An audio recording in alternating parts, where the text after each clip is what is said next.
মুহূর্তে দেশ ভরে গেছে।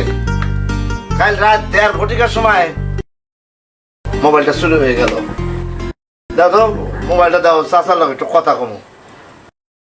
চা বিস্কুট কলা বাকিতে খাও, বাকি দিন ঠিক আছে, মোবাইলে কিন্তু বাকিতে কথা কওয়া যাবে না। আর শোনো, আমার মোবাইলে কথা কইলে শর্ত প্রযোজ্য। আরে দেও তো, এত কথা কাও কেন? পরে কিন্তু ঝামেলা করবা না। আরে ঝামেলা করুম না, দেও।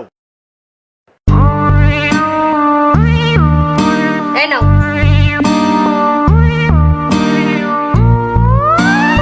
হ্যালো, কেমন আছো বাবু? আমি এখনই এয়ারপোর্টে। কেন, তুমি বিমানের ইঞ্জিনের শব্দ শুনতে পাও না? কাতার যাচ্ছি, ওইখানে আমার 3টা স্বর্ণের দোকান আছে। দেখো, আমি অতি সাধারণ ভাবে চলি, কেউ দেখলে বুঝবোই না যে আমি কোটি কোটি টাকার মালিক। তোমার আব্বা কোথায়? ও, আব্বা কানাডা। কোন দিন গিয়েছে?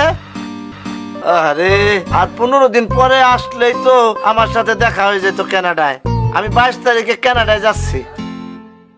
শোনো, কাতার থেকে সে আমি তৎক্ষণাৎ তোমার সাথে দেখা করব। এখন রাখি। I love you too. কার লগে কথা কইলা? আমার চাচার লগে, 82 বছর বয়স, হাসপাতালে ভর্তি, মৃত্যু পথযাত্রী।